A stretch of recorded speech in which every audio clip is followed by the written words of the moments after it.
eu vou deixar esse quadro aqui por enquanto, porque a gente vai precisar colocar representações. Vamos pegar o seguinte.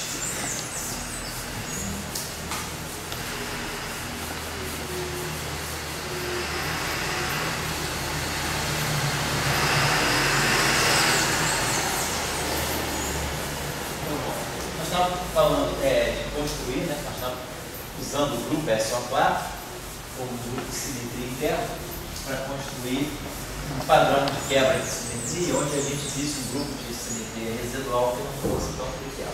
Para ajudar a gente a fazer isso aqui, nós estávamos pensando em fazer o seguinte.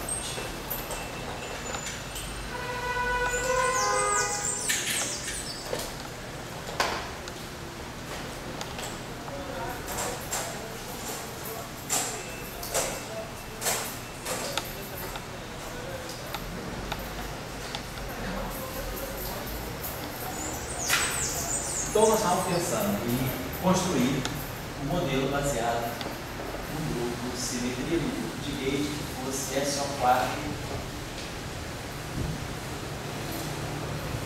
único. Já tínhamos falado do setor de gauge e tal, mas a gente vai agora pegar um quadro plate. Vamos pegar então um setor de Higgs que esteja na representação meio-meio de SO4. A representação meio-meio é a representação vetorial, né, que é essa representação aqui, então, representação de dimensão 4. Então, nós temos um quadro plate. Então, o nosso campo de Higgs é um quadro plate. Vou botar assim, φ1, φ2.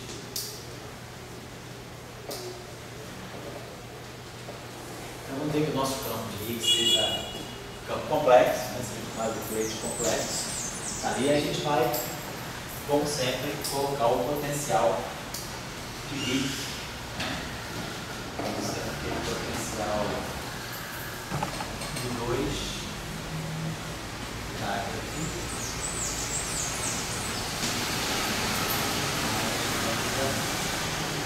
Sobre 4 da aqui.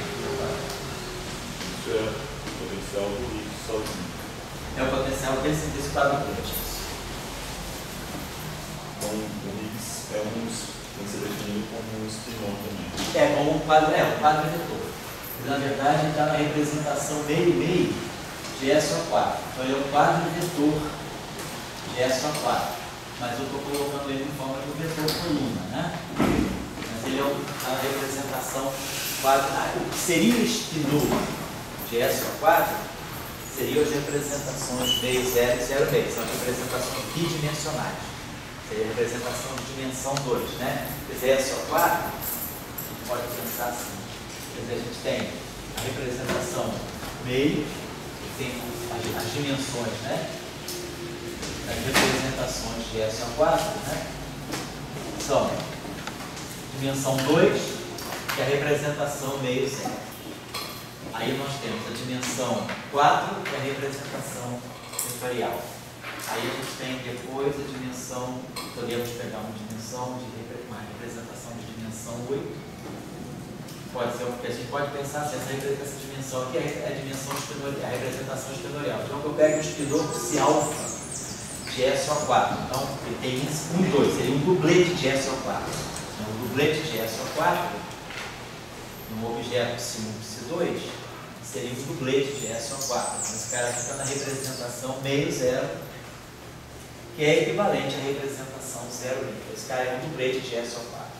Aí eu posso pegar aqui, e depois tem a representação vetorial, que é a representação em 4 índices. Eu pego um vetor φ, I, φA de SO4, onde esse A vai de 1 até 4. Então, φ1, φ2, φ3, φ4. Essa representação aqui é uma representação quadridimensional. E aí eu posso pegar essa representação e a representação meio-meio. Representação de dimensão 4, é a representação vetorial de SO4. Eu posso, por exemplo, pegar esse produto, né? Pegar, por exemplo, a representação meio 0 e fazer o produto tensorial, por exemplo, o produto tensorial com a representação meio 0. Então, segundo, as normas de SO2, né? Meio com meio dá 0 e 1. Então essa representação aqui tem dimensão 3. Então eu posso gerar uma representação de SO4 com dimensão 3 também, que é uma representação de tensores antissimétricos. Dimensão 3. Então essa representação aqui é a representação espinorial. Uma representação espinorial de SO4. Não é espinor de Lorentz, é espinor de SO4. Esse cara aqui é uma representação tridimensional. O que seria a representação tridimensional de SO4? Se eu pegar um tensor antissimétrico de rank 2 em SO4, FAD igual a menos F de A. Esse tensor aqui é um tensor antissimétrico de SO4. Esse tensor aqui tem 6 componentes, mas eu posso definir a autodualidade. A gente pode pegar um tensor F-til, definir o dual de um tensor de rank 2, que vai ser 1 meio de epsilon A, B, CD, FCD. Então eu posso definir o dual desse tensor. A pergunta é, no caso do grupo SO4, em hipótese que isso não é possível, um tensor pode ser autodual? Eu posso impor essa condição F-til AD igual a F a B. No espaço de Minkowski, se a gente puser uma relação de autodualidade, o tensor é imediatamente zero. Vamos tentar ver o que pode acontecer no caso de SO4. Se a gente puser essa condição, meio de epsilon a B. Vamos pensar o seguinte, vamos tirar o dual do dual. Tirar o dual do dual de um tensor. O dual do dual é o meio do epsilon a B, CD, F dual, CD. Isso é o dual do dual. Agora vamos recompor aqui o que é o dual. Então, meio vai dar 1/4 do epsilon ABCD, epsilon CD EF, FEF. Então isso é o dual do dual. Para SO4, esse tensor aqui, esse produto aqui, no espaço de Minkowski, esse produto aqui tem um sinal menos em função dos deltas de crônica. Aqui no espaço, posso trazer esse EF para cá, tá? FCD. Então, no espaço euclidiano, como a métrica é toda mais, esse produto, essa contração aqui, ela dá 2 vezes delta AE, delta BF, menos delta AF, delta BF. Isso é o produto da contração de 2 épsilons com 2 índices contraídos, né, no espaço euclidiano. Então, esse quarto dá o meio, e aí esse primeiro termo aqui, o E fica A, o B fica F, e o segundo, o B e o F fica B, e o segundo vai dar o sinal trocado, então vai se recuperar. Então, F til AB igual a F a B. Então, no espaço euclidiano, o dual é igual ao tensor original. Isso no euclidiano quadridimensional. Em Minkowski, a gente já viu que isso não acontece. Em Minkowski, o dual é menos o objeto. Então, se a gente impõe a condição de autodualidade em Minkowski, é infinito. Se eu puser essa condição no espaço de Minkowski, se eu tirar o dual dessa relação, eu tenho que o dual do dual é menos o tensor. E aí aqui fica o dual, mas o dual do F é o próprio F. Então, no espaço de Minkowski, a condição de autodualidade zero tensor. Não posso ter um tensor que seja não trivial e autodual. Mas no espaço euclidiano eu posso, porque essa relação, né, se eu puser que F til é igual a F, eu tiro o F til, que é o F, e tiro o dual do F, que é o F também. Então eu tenho que F é igual a F. Não tem problema, não se vale, eu posso impor a condição de autodualidade. Só que a condição de autodualidade, se a gente olhar aqui, então se a gente puser que um tensor satisfaz a essa condição, isso está me dizendo, por exemplo, que F2 é um meio de epsilon 1, 2, 3, 4, F3, 4, 4, 3, 4, 3, então dá no fundo F2 é o F3, 4. O F2, 3 é meio de F2, 3, 1, 4, F1, 4, mais F2, 3, 4, 1, F4, 1. Vou ficar isso aqui fica assim. Agora, isso aqui esse eu posso trazer esse epsilon para cá, tá bom? Então, F23 é igual a F4.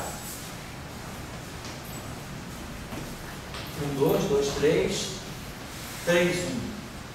F3, 1 é o meio de epsilon, 3, 1, 2, 4, F2, 4, mais 4, 2, 4, 2 se somam, fica assim. Isso aqui é 1, 2, 3, então F3, 1 é igual a F2, 4. Então, se a gente pegar um tensor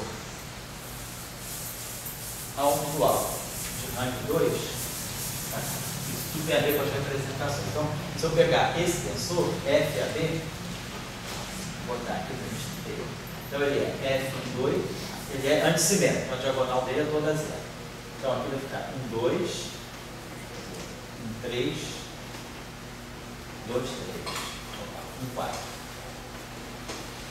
Aí aqui vai ficar menos F2, 0, F2, 3, F2, 4. Estou colocando em geral.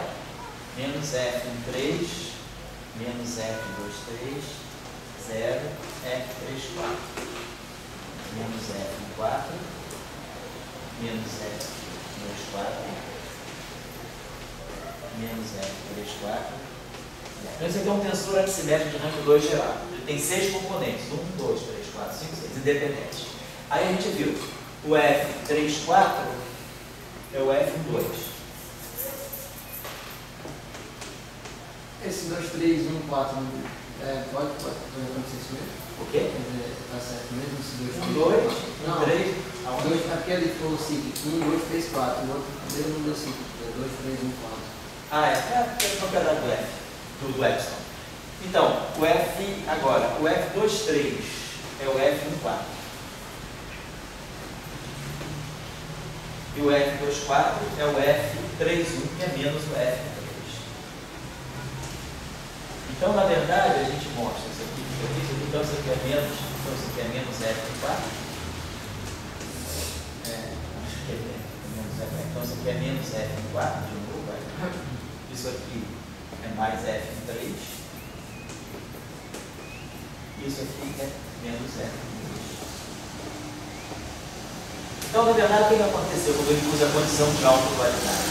Deu 1, 2, 1, 3, 4. São independentes. 1, 2, 1, 3, 1, 4. 1, 2, 1, 3, 4. Então, na verdade, esse tensor tem 3 componentes independentes, não mais 6. Então, a condição de autodualidade ele reduz para 6. Então, se eu pegar as representações de SO4, diferentemente de Minkowski, né? SO4, eu posso ter então, a representação de dimensão 2, que é a representação meio zero, então, que é uma representação espinorial, espinor-quiral de SO4. Eu posso definir um gama 5, então é o espinor left de SO4, são 2 componentes. Depois eu posso ter uma representação de dimensão 3, que é dada por um tensor antissimétrico de rank 2, que é autodual, ou posso pegar um tensor que seja anti-autodual. Será que o anti-autodual, deixa eu pegar, não, anti-autodual não dá. Se eu pegar G-til igual a menos G, então o G-til é G, e o G-til é menos, então daí é zero. Então é um tensor autodual. Então, essa representação tem dimensão 3. Se eu pegar um objeto de dimensão representação 4, é o vetor. É o vetor de SO4. Aí agora eu posso pegar um objeto de dimensão 6, que é um tensor antissimétrico de rank 2 geral, sem condição de autodualidade. Tem 6 componentes. Posso pegar, por exemplo, um objeto de dimensão 6, que seja um produto, que seja não um tensor completo de rank 2 antissimétrico, mas um tensor característico de ser antissimétrico nesses 2 índices e espinorial nesse índice, é um tensor misto. Esse tensor impondo a condição de autodualidade, H-til, AB, alfa. Então, é uma representação de dimensão 6. Então, eu posso ter representações olhando as características do espinor e dos tensores. Né? Então, o que eu estou dizendo é que, no caso do SO4, essa representação aqui de dimensão 4 é uma representação, estou colocando na representação vetorial. Vocês poderiam dizer, por que você não coloca Tem uma representação esquilorial de dimensão 4 também. Eu poderia pegar a representação meio zero de E só 2 e E só 4 e somar com a representação 0,5. Então, é uma representação tipo esquilor de Dirac. Mas eu estou pegando, então, um vetor, o meu Higgs aqui é um quadrivetor real. Quadrivetor de S ao 4, não do espaço minicótico. Ele é um escalar do espaço minicótico. Do ponto de vista do espaço minicótico, ele está na representação 0, 0. Mas do ponto de vista do grupo interno, ele está na representação vetorial, na representação meio, né? É a representação quando tem um índice φ, o meu campo tem esse índice aqui, φ. A vai de 1 até 4. Ele é um vetor do grupo SO4. Então eu sei a transformação SO4 dele. A transformação SO4 desse cara é φ' igual exponencial de I ômega AB, sigma AB, e sobre 2, ômega AB, sigma AB, vou botar aqui, sigma CD, ômega CD, atuando em φ. Então isso aqui, esse é o parâmetro do local, o parâmetro da transformação de Young-Mills, G, é só 4. Então, em forma de componente, isso aqui significa que linha A igual a exponencial de I sobre 2, ômega CD, sigma CD, essa matriz aqui, elemento AB, φB. Então, isso aqui é a transformação SO4 do meu Higgs. Se eu quiser pegar a transformação infinitesimal, é só pegar φ' A, o primeiro termo aqui vai ser identidade, então vai ser φA, mais I sobre 2, ômega CD, sigma CD, elemento AB, φB. Isso é a representação infinitesimal, mas termos de ordem ômega 2, estou só pegando infinitesimal. Mas isso aqui nós conhecemos. Quem são os geradores de SO4 na representação vetorial? Na representação vetorial, esses geradores aqui, eles têm menos I, delta CA, delta DB, menos delta CD, delta PA.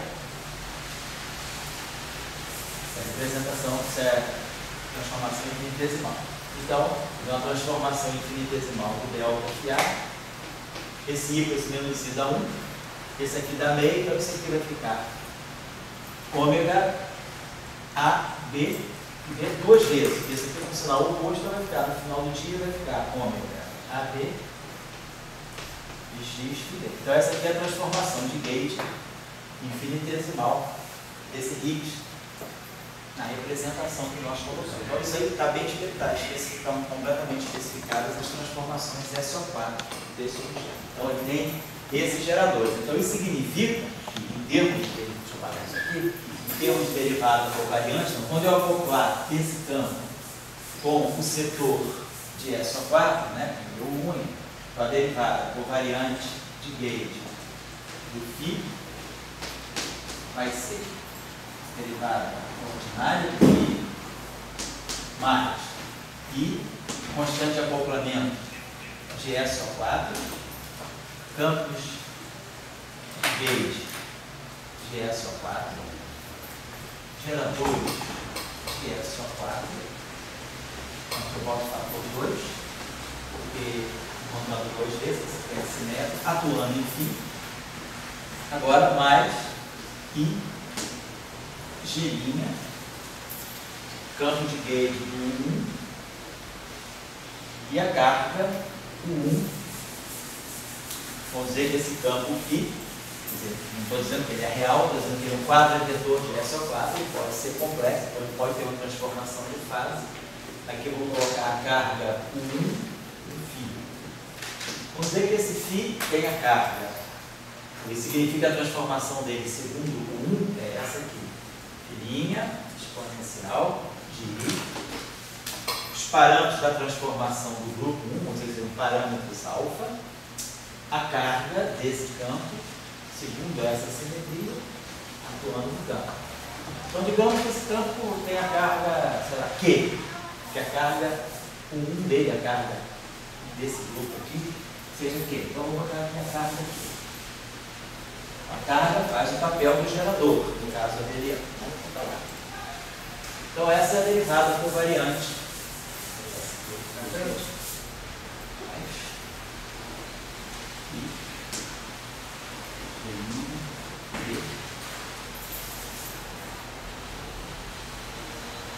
Então, isso é a derivada covariante desse campo de Higgs, certo? Então, ele é um quadro. Então, se a gente quiser olhar isso em forma aberta, a gente vai pensar derivada covariante da componente φA vai ser Bi A mais I sobre 2, G, os campos de Gauge de E só 4, carregam dois índices, né? Mas no fundo é 1, 2, 1, 3, 1, 4, 1, 2, 1, 3, 1, 4, 2, 3, 2, 4, 2, 4. Vocês botam aqui os geradores, então sigma.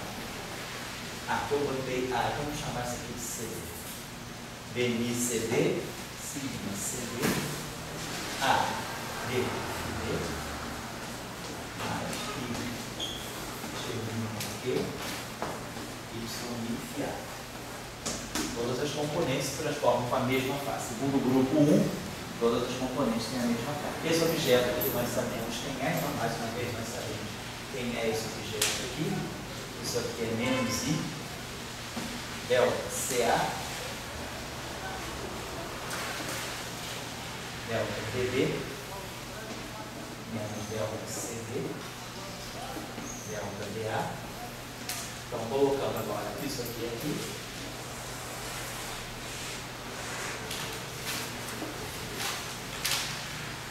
Fazendo esse trajeto aqui, você vai ver que esse menos I,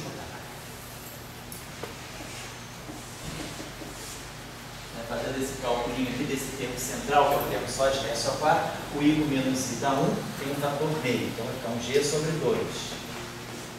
BMI, aí esse termo aqui, o C fica A e o D fica D, fica AD, FB.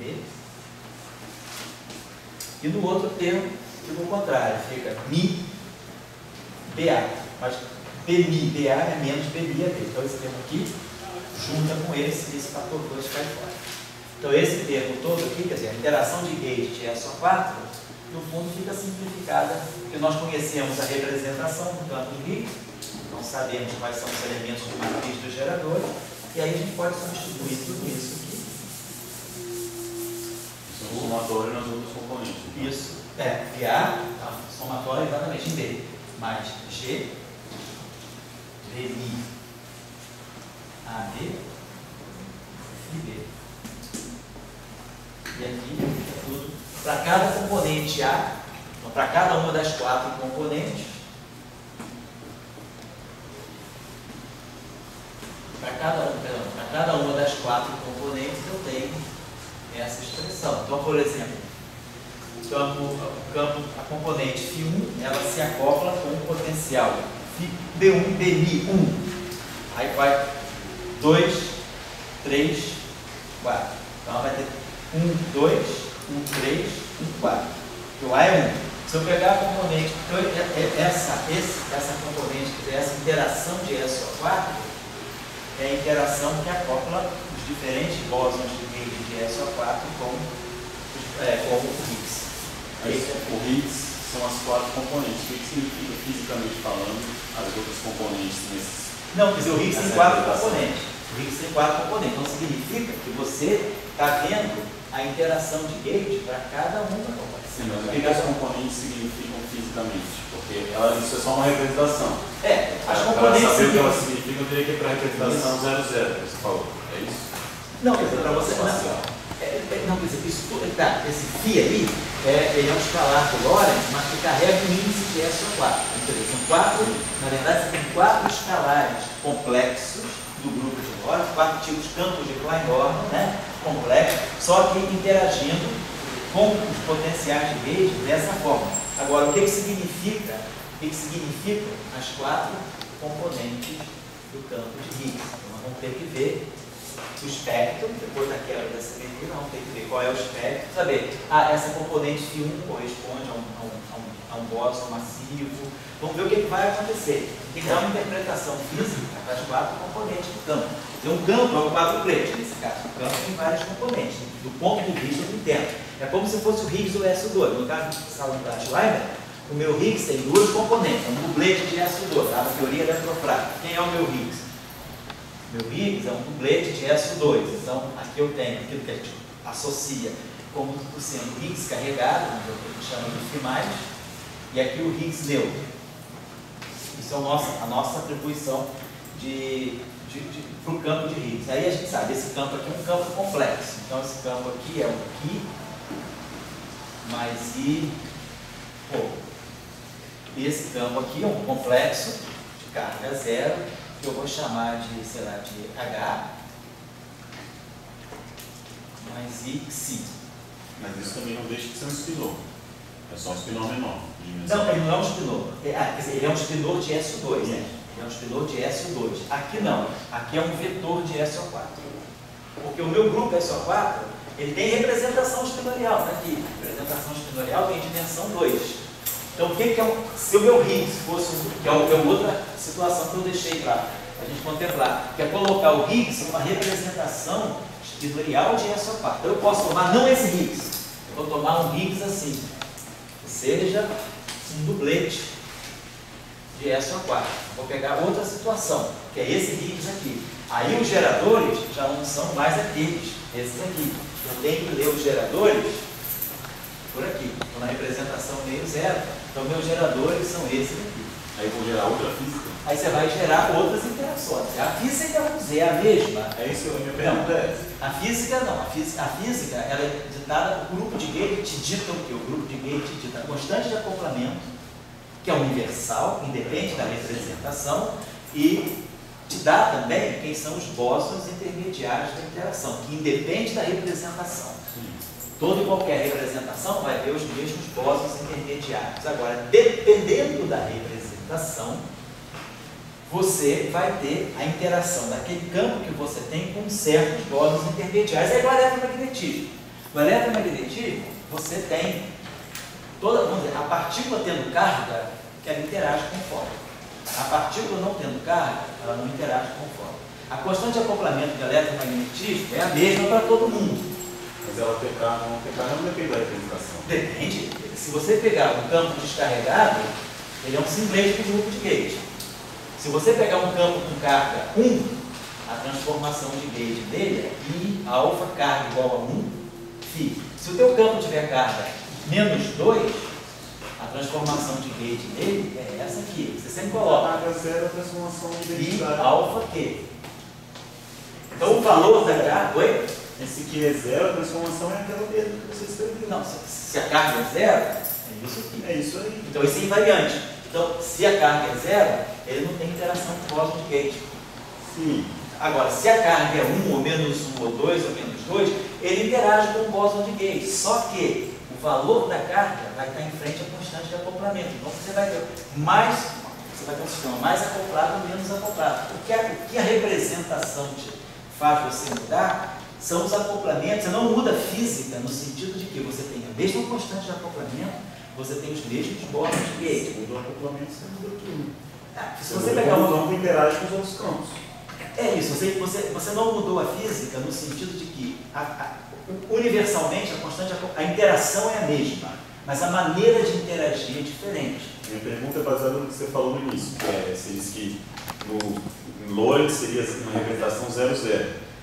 Lorentz na representação 0,0. O Higgs poderia ser representado na representação de Lorentz 0,0. Então, em qualquer teoria, o Higgs tem que ser sempre um escalar de Lorentz. Então, do ponto de vista do grupo de Lorentz, o Higgs tem que ser sempre um escalar. Qualquer que seja o grupo de Gauge, você pode trabalhar com SO3, SO4, SO5, SO4, qualquer que seja o grupo de Gauge, o Higgs tem que ser sempre um escalar do grupo de Lorentz, porque você quer que o que caracteriza o estado fundamental seja um estado fundamental sem carga, sem massa e sem momento.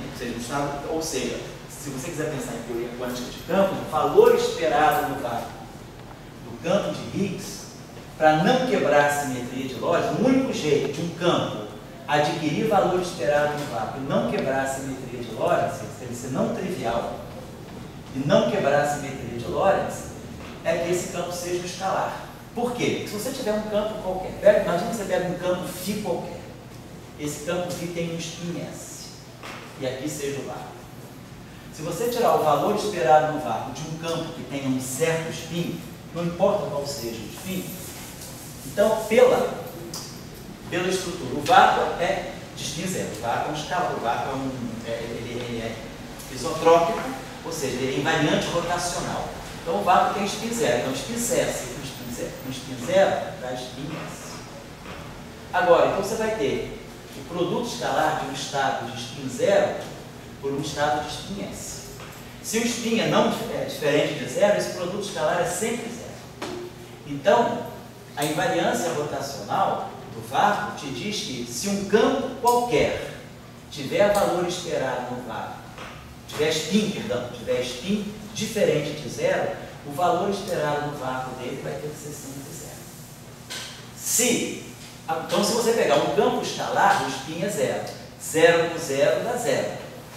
E zero não é ortogonal a zero. Então, esse produto escalar aqui pode ser diferente de zero. Então, se você tiver um campo, vácuo, e isso aqui for diferente de zero, se esse campo aqui tiver spin S, você está dizendo que 0S é diferente de zero. Então você está quebrando a simetria SO4. Então tem representações, mesmo no SO4 tem representações, por exemplo, se eu fizer uma representação espinorial, isso vai ser quebrado. Não, a confusão igual a gente estava falando no início. Você está lidando com duas simetrias ao mesmo tempo. Quando eu falo escalar, eu estou falando escalar de Lorentz. Então, o meu campo, ele é um escalar de Lorentz,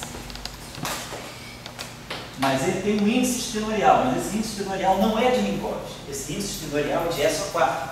Significa que eu tenho um campo que é, na verdade, eu tenho um campo que é um campo escalar de Lorentz. Se eu fizer uma transformação de Lorentz em cima dele, φ' de x' é igual a φ de x. Esse campo tem um índice.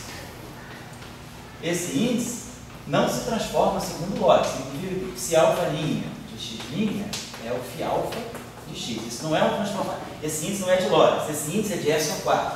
Isso significa que φ alfa, se eu pegar uma transformação de SO4, isso aqui vai me dar um φ' alfa de x, não de x', eu não estou transformando as coordenadas do espaço-tempo, estou transformando só o campo.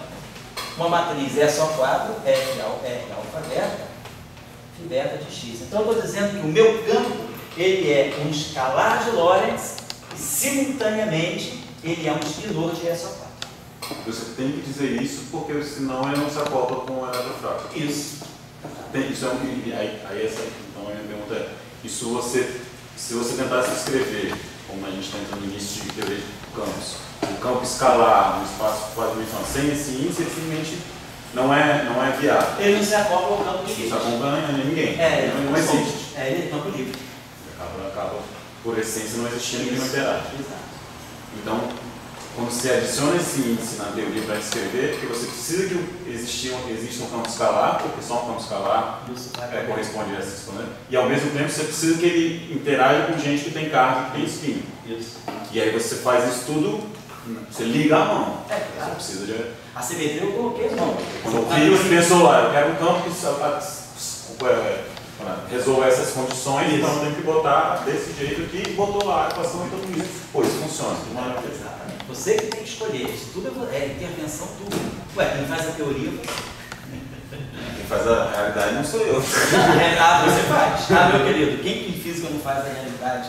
A gente gostaria de mundos imaginários, mas existe um mundo aí fora. Cara, supostamente isso existe. Você produz até um bóson de Higgs no acelerador. Se ele foi produzido no início do universo, eu não sei.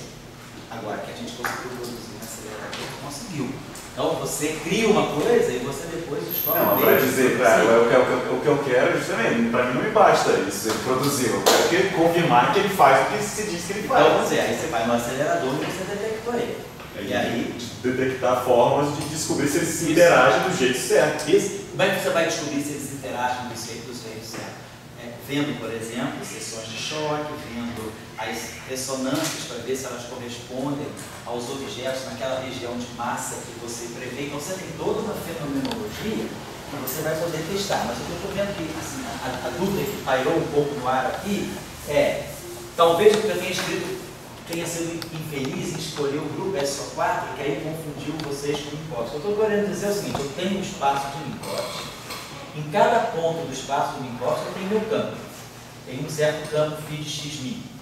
Agora, esse campo toma valores, eles são escalares, eles pertencem a uma certa representação do grupo de Lorentz. Então, vamos dizer assim, meu campo φ, ele está numa certa representação do grupo de Lorentz, o campo tem um índice I, mas ao mesmo tempo, ele também tem índices do grupo SO4. Ele pode ter um grupo com um índice I. Esse índice aqui só sente as transformações de Lorentz, é o índice do espaço-tempo. Então, me diz, esse cara aqui é um quadro vetor do espaço-tempo. Porém, esse índice aqui, ele é o singlete do grupo de Lorentz. Qualquer transformação de Lorentz que eu fizer, ele não sente. Ele só vai sentir as transformações de SO4. Então, o que acontece com esse cara aqui, ó?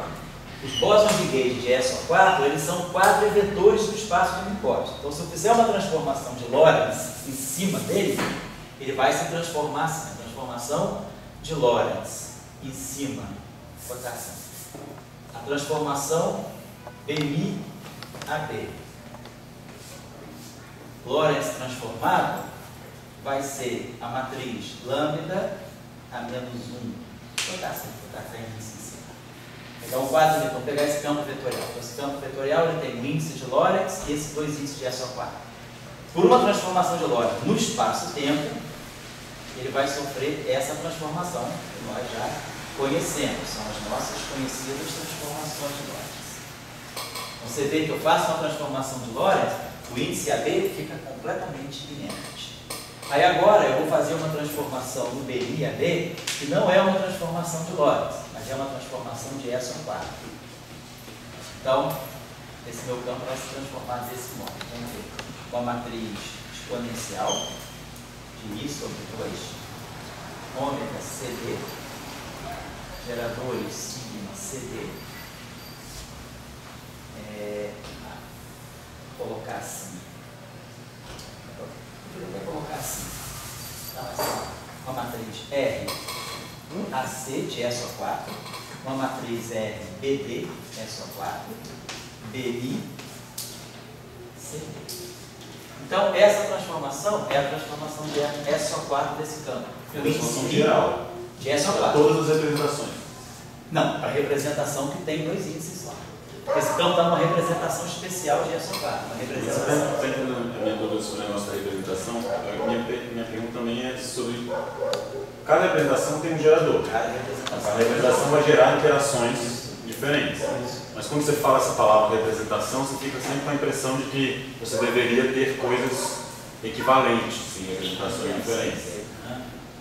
Mas não é o caso. Se eu tenho um bóson de gauge vetorial na representação meio zero, ele vai eu usar e botar ele nas equações nessa representação, ele vai me dar um determinado tipo de interações que ele não vai me dar se eu botar ele na zero meio.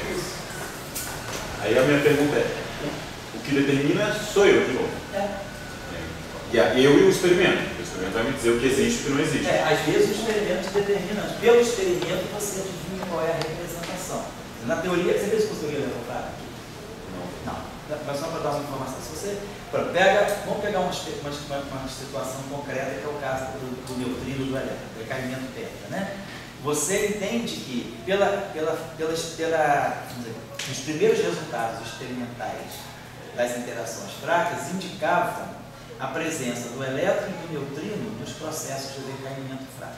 Então você imaginou o seguinte, se o elétron e o neutrino aparecem sempre juntos, do ponto de vista das interações fracas, eles devem ser um objeto único. Vou definir tem esse dublete que sempre aparece em conexão com os decaimentos fracos. Então você coloca o elétron e o neutrino no mesmo dublete e você propõe então que o que pode estar por trás de um dublete é uma simetria SO2.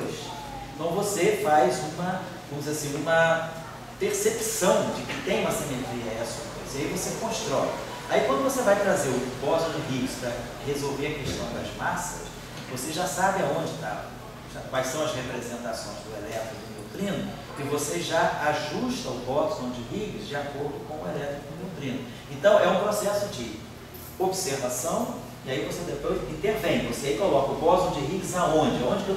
Onde que eu posso colocar o bóson de Higgs? Na representação do duplete de SO2? No triplete de SO2? No quadruplete de SO2, o meu Higgs tem que ser o quê? Então a gente consegue compreender que, em função do que eu já sei para o elétron e para o neutrino, o Higgs necessariamente tem que estar no duplete. Então você aí vai ajustando, você vai construindo, e aí até que você fala, então, definir todo o meu conteúdo de partículas, sei as representações vão definir as interações com os bósons de Gauge daquela simetria. A quantidade de representações que eu tenho deve ser maior do que o número de partículas que eu vejo. Tem um número infinito de representações. Aí você lembra do grupo de Lorentz, você não conhece partículas de spin 5. Você só vai até partícula elementar, a gente hoje só vai até spin 1. Mas você Nós não conhecemos partícula elementar nem de spin 3,5, nem de spin 2. A hora que você descobriu o gravitão, tudo bem. Mas por enquanto o que a gente tem na natureza, partícula elementar é spin 0, que é o Higgs, spin meio, que são os quarks e os leptons, spin 1, que são o fóton, e os bósons de Gauge. Spin 3,5, nós não conhecemos partículas compostas, ressonâncias bariônicas de spin 3,5, mas não partículas elementares de spin 3,5 e nem partículas elementares de spin 2. cada fração dessas tem a ver com os geradores da representação do grupo de Lorentz. O spin está definido no grupo de Lorentz. Tá certo? Então é o campo, né? O campo traz muitos índices, né? Por exemplo, imagina que eu pegue no caso de um campo, vamos dizer, de um campo de rank 3, eu posso pegar um tensor de rank 3 no espaço de Minkowski. Esse campo tem 3 índices no espaço-tempo. Agora, ele pode ter um índice de SO2, pode ter um índice de SO3 e pode ter um índice de SO4. Por exemplo, imagina que esse campo perceba várias físicas. Ele percebe o espaço de Minkowski, ele percebe uma interação SO2, percebe uma interação SO3, vamos dizer, ele percebe uma interação, sei lá, SO5. Então esse campo tem 4 categorias de transformação. Se eu fizer uma transformação de Lorentz, então a transformação de T, Mi, Rho, I, A, alfa, segundo Lorentz, agora ele vai se transformar como sendo em cima. Agora vai ter lambda, Mi, kappa, lambda, Mi, lambda, Rho, sigma, em cima do T, kappa, lambda, sigma e A, alfa. Então, essa é uma transformação de Lorentz. A transformação de Lorentz só vê esse setor. Ela fica completamente transparente a isso aqui. Nada muda. O campo muda esses índices, mas não muda esses índices. Aí agora eu vou fazer uma transformação de SO2. Então, transformação agora de SO2. Esse índice aqui é o índice de SO2. Esse campo vai se transformar. Tem uma certa matriz aqui de SO2, S e J, T, Mi, Rho, J, A, alfa. Então, todos os outros índices são inertes. Essa transformação só mexe com o índice de SO2. Então, ele está numa certa representação do grupo SO2. Depois eu vou fazer a mesma coisa para o SO3. Então, aqui é uma transformação de SO3. Então, aqui eu vou colocar uma matriz R, AB e B alfa. Então, agora tudo fica parado, exceto o índice de SO3. Esse se transforma. Eu fiz uma transformação de SO3 nele. E agora eu vou fazer uma transformação de SO5. Então, a hora que eu fizer uma transformação de SO5 nele, digamos que aqui eu coloque uma matriz, sei lá, ômega, alfa, beta e A. Então, esse campo ele percebe diferentes transformações. E aí, para cada transformação, tem que estar uma representação. Quem vai dar a representação são essas matrizes aqui. Essa aqui é uma representação de SO5, como aquela foi uma representação de SO3, como essa aqui foi uma representação de SO2, O tom de lambda são a representação do grupo de lotes. Então, cada representação tem a sua matriz. E a representação está embutida aqui. O campo de gauge ele se acopla com as matrizes da representação. E aí, dependendo da representação, as componentes desse campo vão se acoplar a diferentes campos de Young Mills. Então, os campos de gauge são selecionados, dependendo da representação, você pode acionar mais ou menos componentes do campo de gauge. Certo? Tem alguma coisa que nessa representação eles simplesmente não interagem? Às vezes pode acontecer de você estar numa representação em que algum bóson de gauge fique sem interagir. Mas da forma como o Higgs foi pensado no SO4 com 4 componentes, ele não fica sem interagir com alguém? Só você ver. Aparentemente ele não interage com nenhum, mas quando for decompor. Não, você vai ver. Pois é, você vai ver, vai depender da componente. Se você pegar o Higgs φ1, a componente φ1 do campo de Higgs, o A é 1. Então, ele vai interagir com o bóson BMi1, esse AB, antes BMi1,2, BMi1,3, BMi1,4. Então, o campo de Higgs φ1, ele vai ter interação com o bóson BMi1,2, vai interagir com 3 dos bósons de Higgs. Se você pegar o campo φ2, componente φ2, você vai ter aqui BMi2. Aí você pode pegar o B igual a 1, não pode pegar o B igual a 2, porque é assimétrico, pode pegar o B igual a 4. Então, por exemplo, a componente φ2 vai interagir com BMi2,1, mas BMi2,1 é menos BMi1,2. Então, a componente φ1 interage com BMi1,2, a componente φ2 também interage com BMi1,2. Agora, a componente φ2 não interage com BMi1,3, nem interage com BMi1,4. A componente φ2 interage. Se eu pegar agora a componente φ3, mesmo é só botar ali os valores. Eu vou ter BMi3,1, BMi3,2 e BMi3,4. Então, por exemplo, essa componente do campo de Higgs, a componente 3 do campo de Higgs, vai interagir com o BMi1,3, que é esse cara que está aqui, na verdade, é menos de um sinal, vai interagir com o BMi3,2, que é esse que está aqui, e vai interagir com o BMi3,4. Então, você pode, porque quem te deu isso, daqui para cá, a gente usou a forma desse gerador. Então, foi a forma desse gerador que automaticamente organizou essas interações para mim. Eu preciso conhecer o gerador para saber quais são as interações. Quando você coloca, você sabe que o meu campo de matéria está numa certa representação, e aí o campo de Young Mills, ele traz o gerador para você. E aí, sabendo a representação e conhecendo nessa representação, você conhece o gerador, então os elementos de matriz do gerador é que vão fazer o acoplamento do bóson de Higgs para você, com esse cara, com o bóson de Higgs ou com qualquer campo de matéria. Os elementos de matriz do gerador, é o que a gente fez aqui, ó. BMi, quando a gente escreveu isso aqui, antes de chegar nisso aqui, nós tínhamos escrito assim, ó, mais I sobre 2G, BMi CD, sigma CD, AB FD.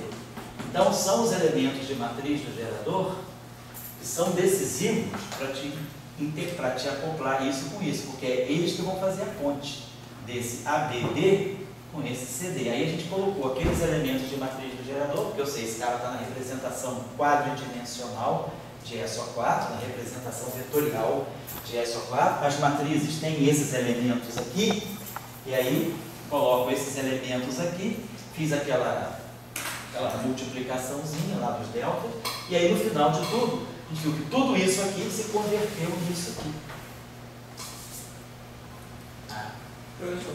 Já vou lá. FD. Então, graças a esses elementos de matriz, eu descobri esses acoplamentos que eu estou dando aqui. Então, já vou lá. Então, essa aqui é, digamos assim, a estrutura mais assim de uma teoria de Young Mills. Os bósons de Young Mills, eles se acoplam com a representação onde você tem os campos de matéria, por exemplo. E aí, a representação te define os geradores. O que são os geradores são as cargas. Na teoria abeliana, você não tem essa mistura de geradores, você tem valor da carga. Então, quer dizer, o teu campo abeliano interage com o fóton, teu campo de matéria carregada interage com o fóton pelo valor da carga.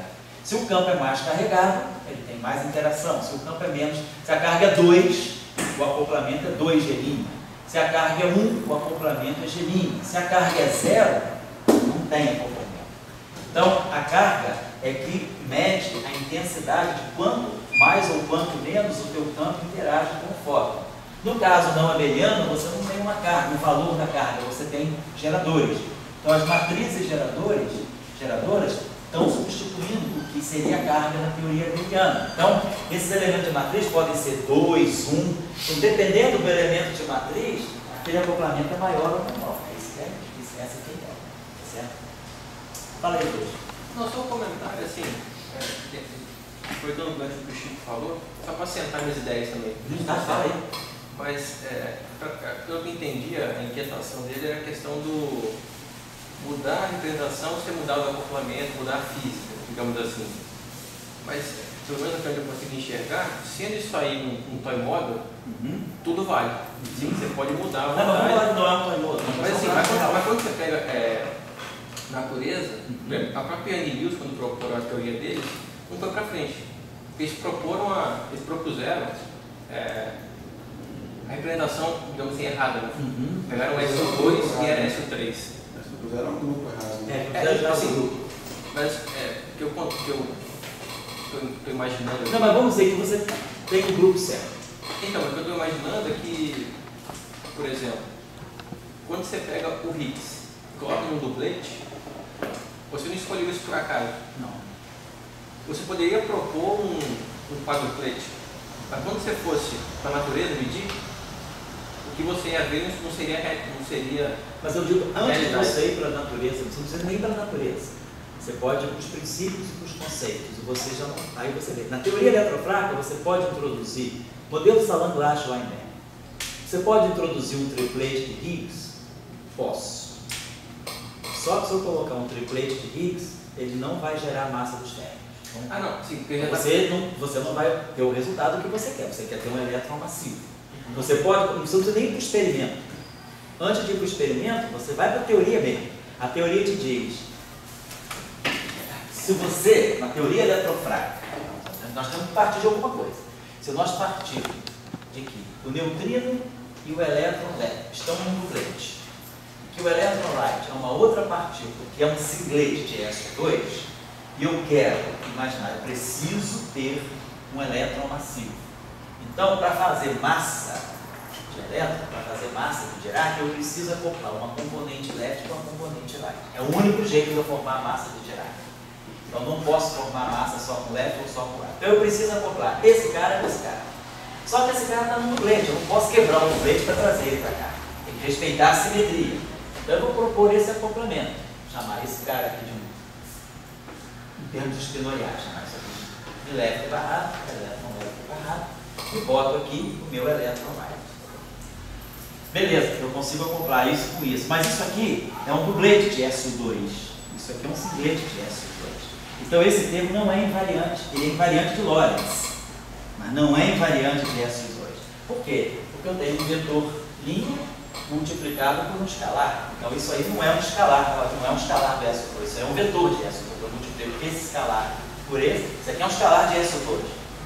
Esse escalar multiplica esse. Então no fundo eu tenho um duplete. Então, assim, o único jeito de eu formar um invariante, se eu tenho uma coisa que é um espinor linha, o único jeito de eu formar um escalar é botar um espinor coluna. Assim, então, eu estava querendo comentar, acho um pouco confuso. Então deixa eu desligar, porque eu acho que eu não entendi a tua pergunta, mas já que eu estou respondendo, pode ser que seja a dúvida de alguém. Então o único jeito é eu colocar o Higgs num duplete, porque aí ele fecha o SO2 e fecha o Lorentz. Então essa simetria, esse termo aqui é invariante de Lorentz e invariante de SO2.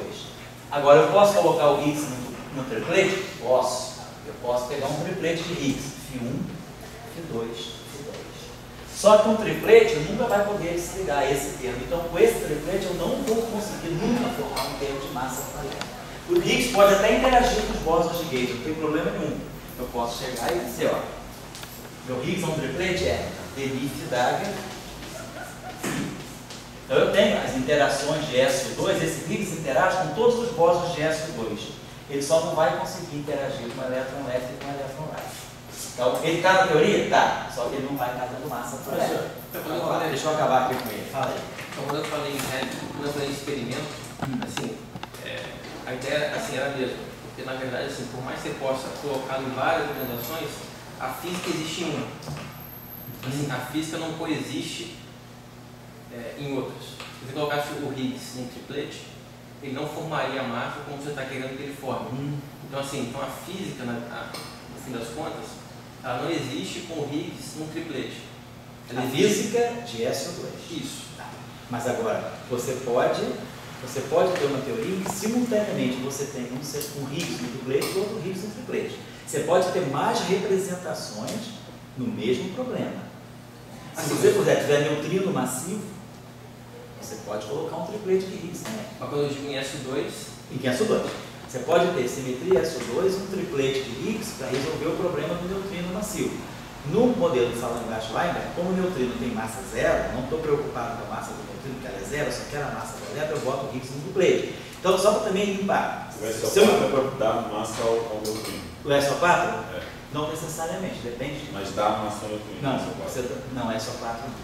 O neutrino você não pode colocar no SO4, porque SO4 é um grupo real. Mas tem um grupo que dá massa? Tem. Você tem SO2 cross SO2 ou então SO10, SO5. Os grandes unificados dão massa para o neutrino. Tem representações por Higgs nisso? Tem. E como tem? Só uma coisa de última para ver se... Não sei se você está com esse conceito, mas eu estou só querendo ver se limpar, se for o caso. Você pode ter várias representações dentro... A física não fixa a representação. A física fixa a simetria ou o grupo, mas ela não fixa a representação. Você dá um grupo, o primeiro problema todo teu é descobrir qual é o grupo. Isso aí, a física, ela é bem, vamos dizer assim, ela não é ambígua nessa direção. Agora, quando você fixa o grupo, você pode ter uma grande margem de arbitrariedade nas representações. Então, a física, ela não fixa a representação, ela fixa a simetria ou seja, fixa o grupo. Dentro desse grupo, você pode ter diferentes representações. Claro que, por exemplo, você pode dizer, ninguém nunca viu um sextete de quartos. Nós conhecemos triplete de quartos e conhecemos octetes de vários e meros. Então, tudo bem. No grupo SO3, a natureza parece não ter escolhido os sextetes. Escolheu tripletes para botar os quartos, octetes e decupletes. Do decupletes. Isso é o que o SO3 dá para a gente. Então, a natureza, por exemplo, você não conhece na natureza nenhuma partícula com spin 3 quartos. Os spins são H cortado sobre 2, H0, H cortado sobre 2, H cortado, 3H cortado sobre 2, 2H cortado. Mas você tem representação de spin raiz de π. Você tem representação de spin log de 3005. Você tem qualquer spin. Está no grupo de Poincare? Dá. O grupo de Poincare te dá uma série de spins contínuos, mas eles não estão ligados à física. Então, as representações, elas estão lá. A física pode selecionar algumas, mas a física é mais rigorosa na escolha do grupo. Então, você pode ter diferentes representações com a mesma física, mas você, em geral, tem um grupo para cada física. Mas também pode ter diferentes representações com físicas diferentes. Pode ter diferentes representações com a mesma física, como... Aí a gente tem que definir... Eu estou falando de física, eu estou dizendo interação. Pois é. Eu preciso garantir que o bicho interage porque... Não, pois é, mas a interação... interage. O que caracteriza a interação, vamos dizer assim, se você disser, esse campo, será que a física do φ1 é diferente da física do φ2, por exemplo, o φ1 não interage. Mas φ1, φ2, φ3 é representação dependente. Cada representação vai dividir o φ de uma forma diferente. Claro. Então você vai ter... Mas a física, o que caracteriza aquela... Porque quando você tem uma interação, o que caracteriza aquela interação para você é uma escala. E a escala é dada pela... Vamos dizer, se houver alguém com massa, é dada por alguma massa, e pelas constantes de acoplamento que te definem também a intensidade da interação e a simetria. A simetria é muito ligada com a interação. Agora, quando você tem diferente, vamos dizer o seguinte, em que sentido a física do elétron é diferente da física do bóson? O elétron tem carga menos 1. O pósitron tem carga mais 1. O elétron interage com o fóton, o pósitron interage com o fóton. Então, a física do elétron é uma outra física que não a do fóton? Não, todas as duas físicas são a mesma física. Física eletromagnética. Depende só do sinal da carga. Então, a física é uma. As representações são duas. A elétron é uma representação, o pósitron é outra. Não são a mesma representação. Então, a mesma coisa. No SO3, se você pegar o φ1, o φ1 é como se fosse o elétron. O φ2 é como se fosse o pósitron. São duas faces da mesmo objeto. Agora, o fato do φ1 interagir com certos bósons de Gauge e o φ2 interagir com outros bósons de Gauge, mas que estão na mesma família, não me leva a crer que as interações são diferentes. As interações são da mesma família, é uma classe de interações. A coisa mais estrutural. Mas você fez uma comparação que dá a entender que não tem nada que garante que você só tem um Higgs. Claro que não. Claro que não. Pode ter várias Está partículas. esperando aí, cara, avidamente. O Higgs deve ter várias partículas. A gente está esperando aí, os mais humildes estão esperando 5 Higgs. 3 Higgs neutros e 2 Higgs carregados. Nós já descobrimos o primeiro. Agora, se o mundo, se a Isso é natureza... um modelo padrão? Além do modelo padrão. O modelo padrão é um Higgs. Só. Mas se a gente espera que tenha uma física mais fundamental que o modelo padrão, a menor expectativa que você tem é de 5 Higgs. Então, 3 neutros e 2 carregados. A gente descobriu 1 em 5. E as massas devem ser bem mais altas do que as Quando massas. você diz 5 Higgs, são 5 campos escalares. 5 campos escalares. 3 neutros e 2 carregados. Então, deixa eu fazer uma pergunta. Por que esses campos escalares não podem ser os campos escalares que a gente gosta de enfiar lá na cosmologia? Por causa dos números quânticos deles. Por exemplo, que tipo de... Quando você coloca esses campos escalares da cosmologia, eles são neutros ou carregados? Neutros. Os Higgs não podem ser todos neutros, a gente tem Higgs carregado. Agora, se esses 3 Higgs, então os campos neutros que você coloca na cosmologia, seja, por exemplo, o campo de Higgs, os campos neutros que você coloca na cosmologia, eles se acoplam com... Como que eles se acoplam com o elétron, com o pósitron e com os quartos? Supostamente, você acha, pelo que eu sei, você pode só não, mas supostamente ele tem que se acoplar com todo mundo.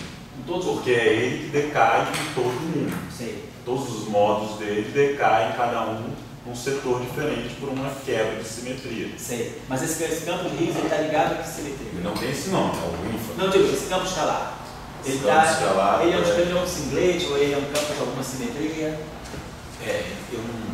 Em cosmologia não fala muito Pois disso. é, o cara não chega a dar esse... escalar e dar Por inflação. exemplo, o campo escalar, um componente, ele não é um campo, esse campo escalar não é um triplete de S2, Não, tem grupo. é escalar, é isso que por isso que me... Então ele não tem os A números quânticos. comparação... Então ele não tem os números quânticos. Porque para eles não é importante buscar os números quânticos do ínflaton, porque no ínflaton você não vai medir o ínflaton, você vai medir o CMB. Então você constrói um processo em que você consegue produzir um campo escalar, que para mim é muito artificial, mas parece realista porque ele vai, a termalização dele possibilita transformações Mas ele tem uma interação com o fóton?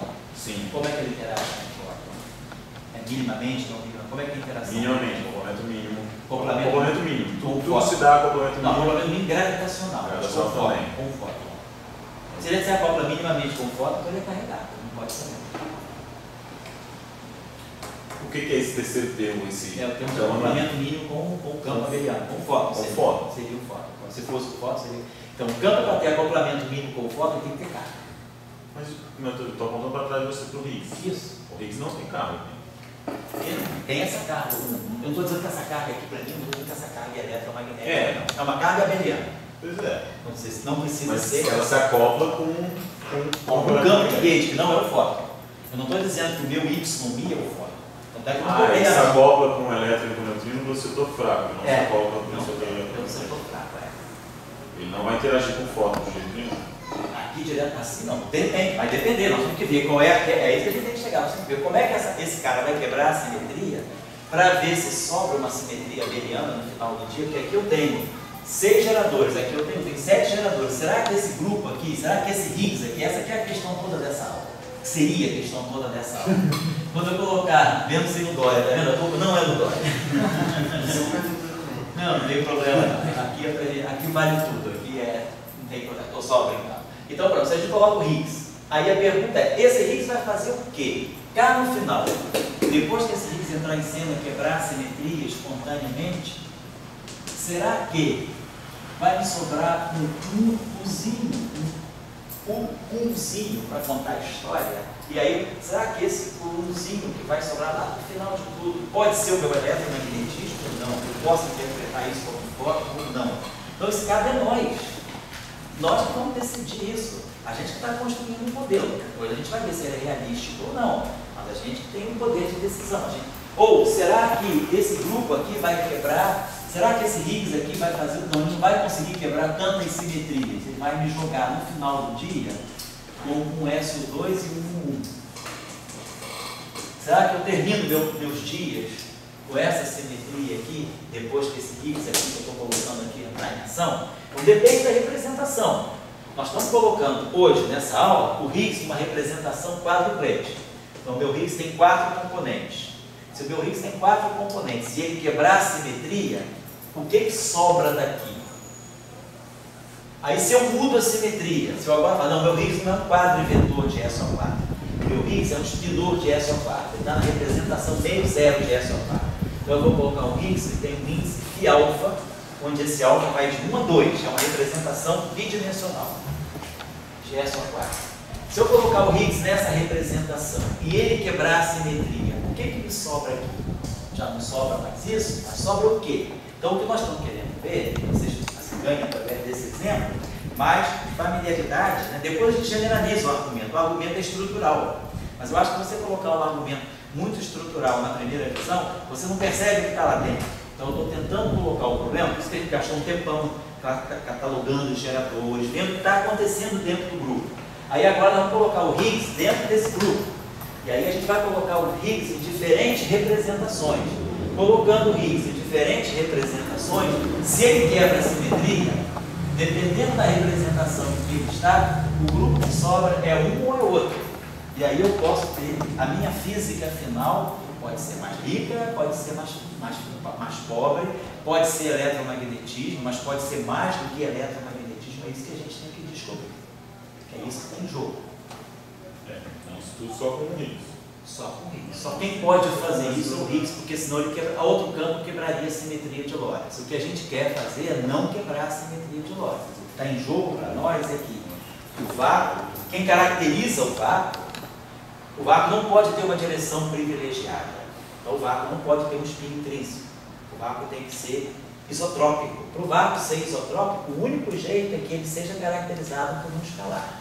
Na linguagem da teoria quântica de campos, isso significa que, se eu pegar um campo qualquer, que esteja numa representação qualquer, um grupo de Lorentz, esse IJ são os índices do grupo de Lorentz, esse valor esperado no vácuo, se eu quero que simetria de Lorentz seja preservada, Lorentz é uma simetria perfeita, então esse valor esperado no vácuo aqui é identicamente zero, sempre que ou o I ou o J forem diferentes de zero. O único jeito desse valor esperado no vácuo ser diferente de zero, mantendo a simetria de Lorentz, é se eu tiver uma representação 0, 0, ou seja, se eu tiver um escalar. O argumento é aquele que eu dei para vocês. Qualquer representação que não seja 0, 0 tem um spin. E aí o spin composto com 0, composto com 0, está sempre em produto escalar 0. Então, se o spin for não trivial, não. Então, o único jeito que você precisa, Dória gostando ou não, tem que ser campo escalar. Tem que ser campo escalar. Senão você fizer viola. Agora sim, você pode dizer, não, mas eu quero fazer uma física que viole a simetria de Lorentz. Tudo bem, você pode colocar um campo com certo spin, mas uma física que viole a simetria de Lorentz pode ser uma boa física, mas a altas energias. No nosso mundo, se a gente for olhar tudo que a QCD deu, tudo que a QED deu, tudo que o modelo padrão tem dado, é compatível com a simetria de Lorentz. A simetria de Lorentz, a dinâmica do modelo padrão não comporta uma quebra da simetria de Lorentz. Ou seja, o modelo padrão não tem física suficiente para quebrar a simetria de Lorentz. O único jeito de eu quebrar a simetria de Lorentz é eu colocar uma física nova em cima do modelo padrão. Pode ser corda, pode ser dimensão extra. Mas aí eu tenho que colocar ingrediente novo. Com o modelo padrão só, a física do modelo padrão não consegue quebrar a simetria de Lorentz. Os antropologistas quebram na mão e dizem não se importa com esse campo escalar.